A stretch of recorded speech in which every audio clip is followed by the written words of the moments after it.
Selamat sore, perkenalkan, saya Mardini Ulenda Liliana Batmaro, NIM 206111002, kelas A, semester 2, Prodi PGSD, mata kuliah, teori belajar dan pembelajaran, tugas pertemuan 11.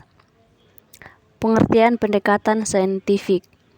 Pendekatan saintifik adalah proses pembelajaran yang dirancang sedemikian rupa agar peserta didik secara aktif mengkonstruk konsep, hukum, dan prinsip melalui tahapan-tahapan mengamati, merumuskan masalah, mengajukan atau merumuskan hipotesis, mengumpulkan data dengan berbagai teknik, menganalisa data, menarik kesimpulan, dan mengkomunikasikan konsep, hukum atau prinsip yang ditemukan.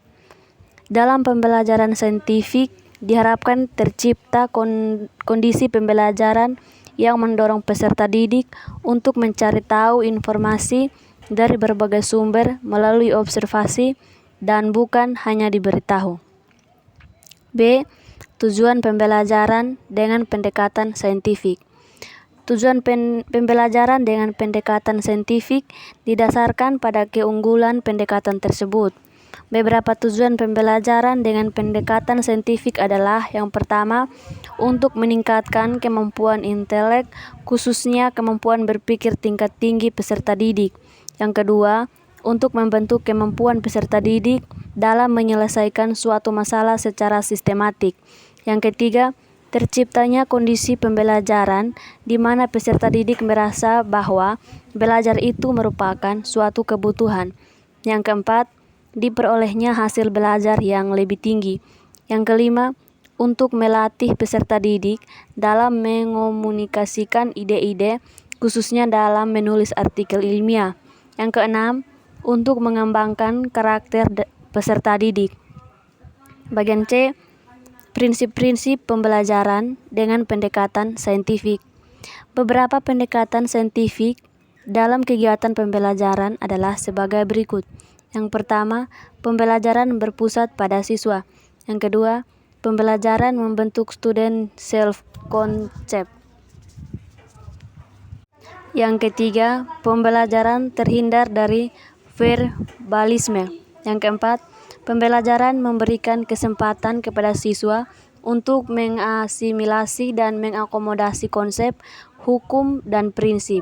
Yang kelima, pembelajaran mendorong terjadinya peningkatan kemampuan berpikir siswa. Yang keenam, pembelajaran meningkatkan motivasi belajar siswa dan motivasi mengajar guru.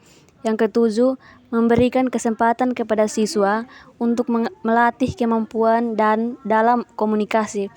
Yang kedelapan, adanya proses validasi terhadap konsep, hukum, dan prinsip yang dikonstruksi siswa dalam struktur kognitifnya. D. Langkah-langkah umum pembelajaran dengan pendekatan saintifik. Yang pertama, mengamati atau observasi. Yang kedua, menanya. Yang ketiga, mengumpulkan informasi. Yang keempat, mengasosiasikan atau mengolah informasi atau menalar. Yang kelima, menarik kesimpulan. Yang keenam, mengomunikasikan.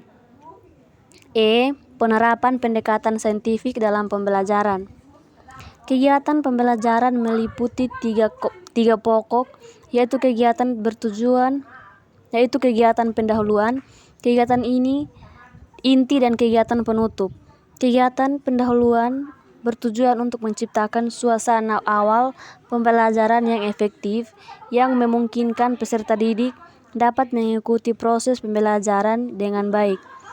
Sebagai contoh, ketika memulai pembelajaran, guru menyapa anak dengan nada bersemangat dan gembira, mengecek kehadiran para peserta didik, dan menanyakan ketidakhadiran peserta didik apabila ada yang tidak hadir. Sekian dan terima kasih.